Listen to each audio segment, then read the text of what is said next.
Hello，大家好，歡迎收睇營讀子 channel，我係主持人悠悠。咁我哋上一集咧就講到咗我哋華發苑子嘅商品別墅啦。咁我哋今一集同大家重點介紹我哋華發苑子嘅獨棟小獨棟啦。咁佢呢一度咧已經好多嘅朋友仔已經攞晒入住啦，上邊仲貼咗我哋嘅福字添。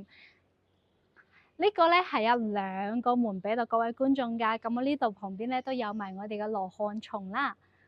係啦，而且佢呢成個項目都係我哋記咗華發山莊之後，去從大家重新做咗嚟新中式園林嘅一個華發苑子啦。咁佢成個項目咧，全部都係我哋嘅別墅嚟㗎，所以咧嚟呢度置業嘅朋友仔都好中意㗎。而且我哋成個獨棟項目就剩翻最後嘅3個單位，但係佢哋 total 總價要去到1字開頭添喎。但係咧，佢係送埋我哋3個車位俾到各位觀眾朋友㗎，而且偷偷哋話俾大家知，我哋而家就剩翻最後30歲，都有少少嘅特價係放咗出嚟㗎。咁我哋而家咧跟住我哋鏡頭一齊去欣賞下成個會所同埋我哋成個園林打造係點樣嘅先啦。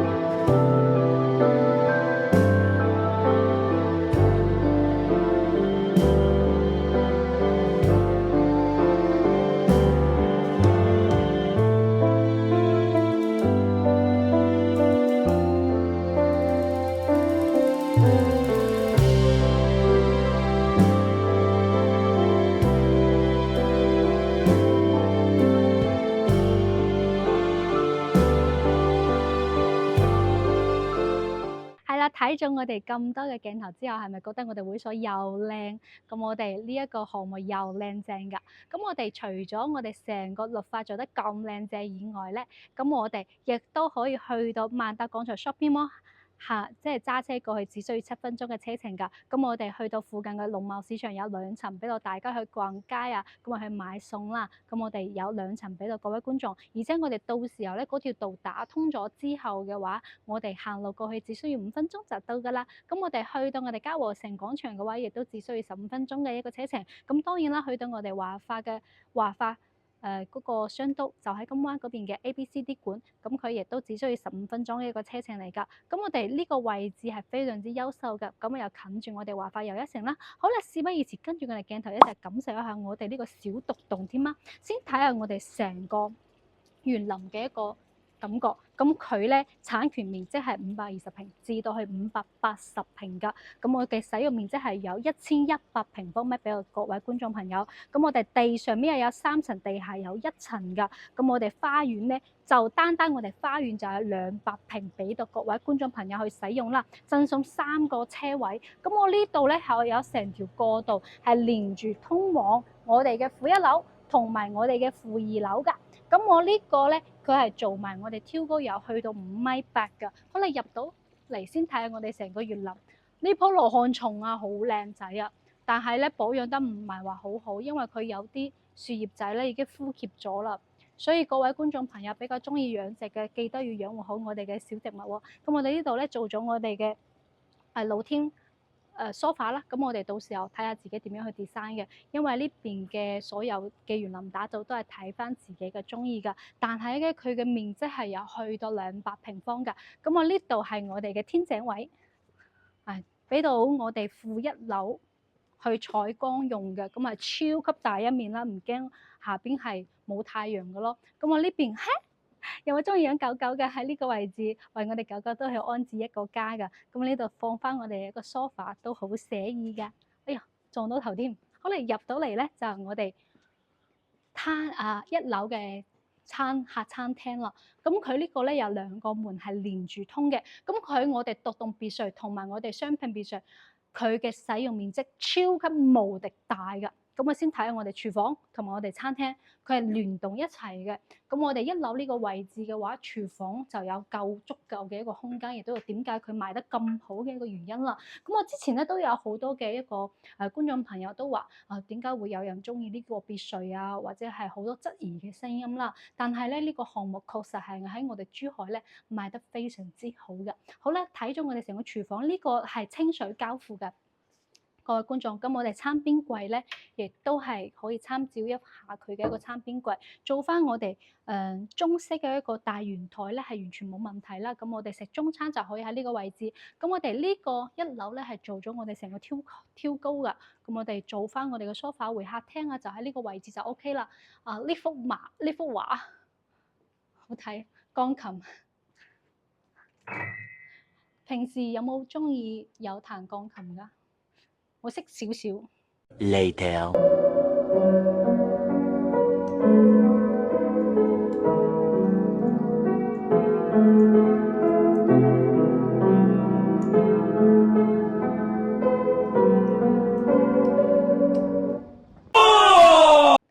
識少少，但係我高中咧，同埋我哋大學咧，我係吹單簧管嘅。好嚟到我哋一樓嘅一個套間啦，一樓嘅套間咧呢度咧係可以見到我哋成條走廊啦。咁其實佢風景咧，就算喺一樓都係非常之靚仔噶。將佢作為我哋嘅一個客人使用嘅套間都係 OK 啦。呢邊可以 set 翻我哋到頂嘅一個衣櫃嚟嘅，放一個米半嘅床、米八寸嘅床，就算你放一個 king size 嘅床，完全係可以嘅。咁我哋出到嚟咧，就可以見到我哋客位啦。咁可以參照一下佢嘅一個風格嘅。咁佢呢個 lift 嘅話係放喺中間嘅一個位置。點解我咁中意佢咧？就係因為佢呢個樓梯係非常之闊嘅。相對於我哋雙拼別墅，佢個樓梯係冇，即係佢係好有安全感嘅。好啦，而家嚟到我哋後門啦。後門呢個位置係一個小小嘅入戶花園啦，都可以種翻我哋嘅花花草草㗎。咁我哋對面咧就係我哋嘅雙拼別墅啦。好啦，而家正式同我哋負二樓開始同大家詳細咁講解一下。Let's go！ 好啦，我而家身處嘅位置就喺負二樓。哇！呢個車庫大咗好多，可以放低我哋3台外車喺呢個位置啦，已經足夠大嘅啦。咁我先睇下我哋成個負二樓嘅娛樂區先。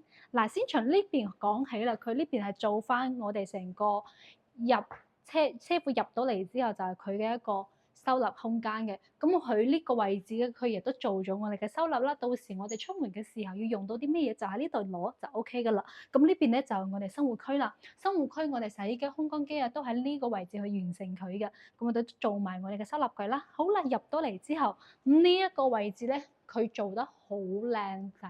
咁啊，當然啦，喺呢個位置俾我一種感覺，就係一種至尊嘅帝王級嘅嗰種感覺啦。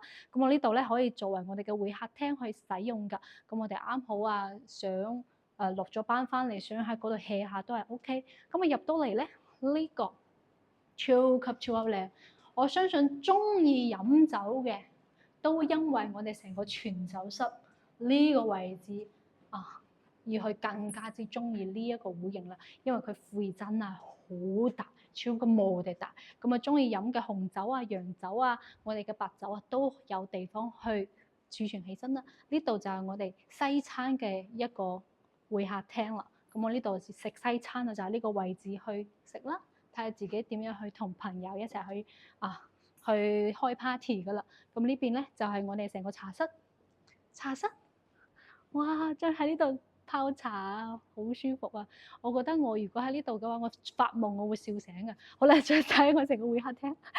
會客廳咧，佢呢個負二樓嘅會客廳咧係做得都非常之整齊嘅。咁當然啦，我哋呢個示範單位都已經賣咗噶啦。再睇下我哋呢度旁邊仲係可以打埋我哋桌球啦。係啦，咁我哋呢度咧係有樓梯咧，係直接上去嘅。咁啊中間咧嗰個係種植咗我哋一棵樹嘅。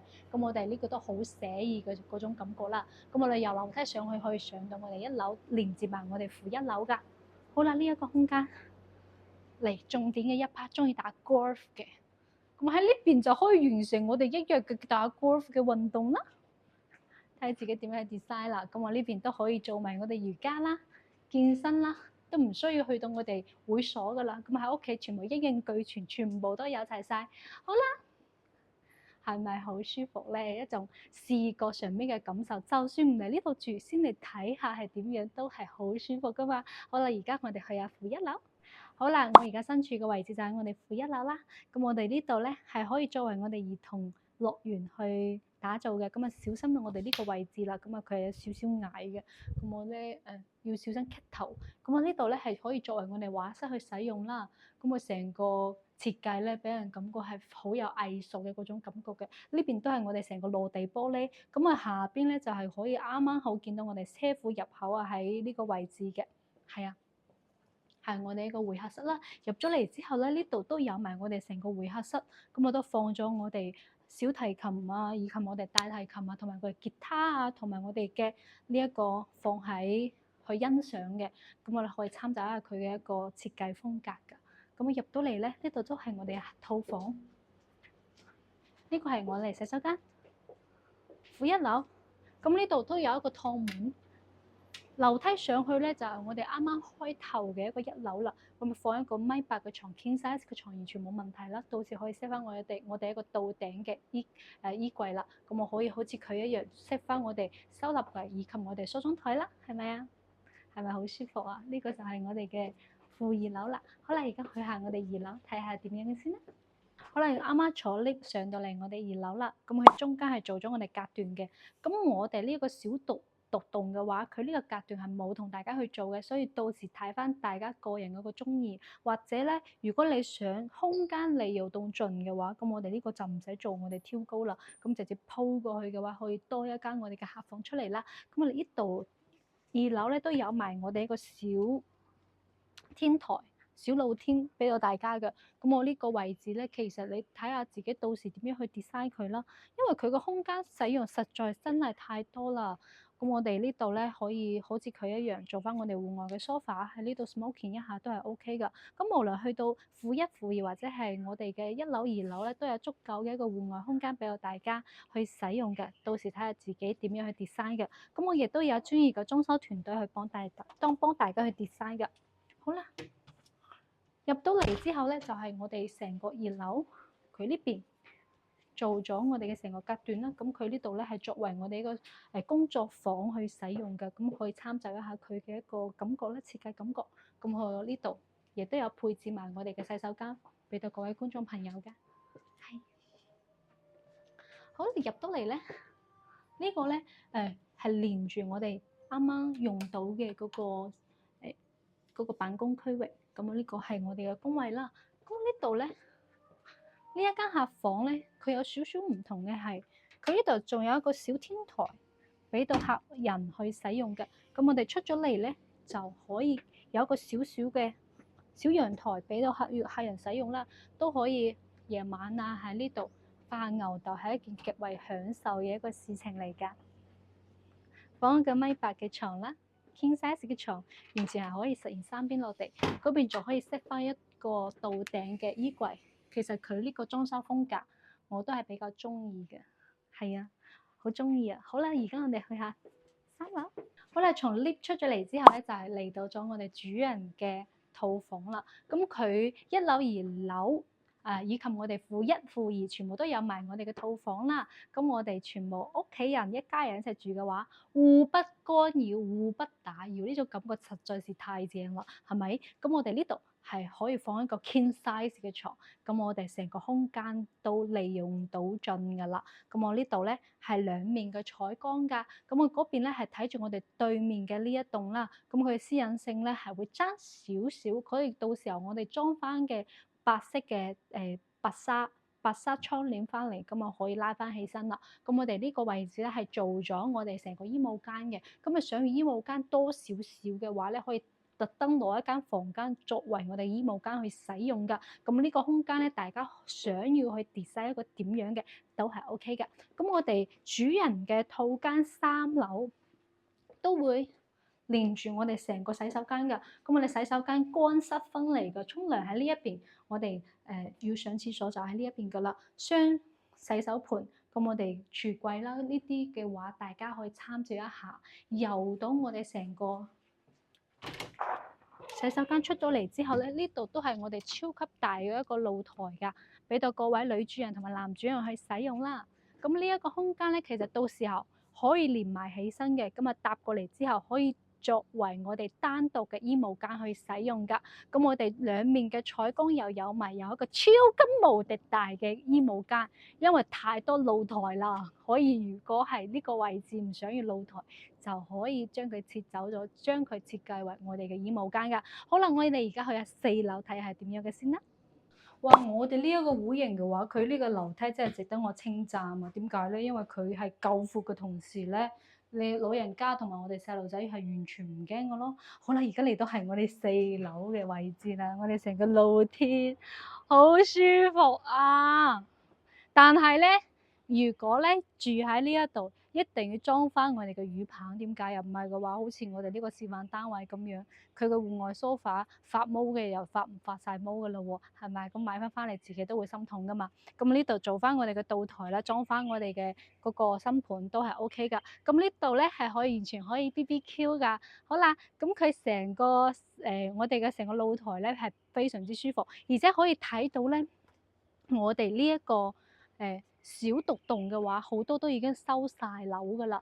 咁我仲有最後嘅3套俾到各位觀眾，仲要贈送3個車位俾到各位觀眾朋友噶，以及我哋嘅物業管理費啦。咁啊，你可以私信我，一樣可以話俾你知，呢個係我送俾你嘅，係我粉絲獨有嘅專屬啦。咁我哋今期視頻就到呢度咯喎，小獨棟面積更加之大啦。咁我哋可以享受獨棟別墅，何必去買我哋大平層啦？咁當然啦，每個人中意嘅嘢都唔一樣㗎。咁如果係一定要我嚟揀嘅話，我肯定係中意揀呢一個位置。但佢偷到嘅總價有少少貴嘅，係去到1字開頭㗎。咁當然要1字開頭去買呢一套屋苑嘅各位觀眾朋友，肯定去到邊度都可以買得到嘅。但係咧，呢一個產品真係值得過嚟欣賞㗎。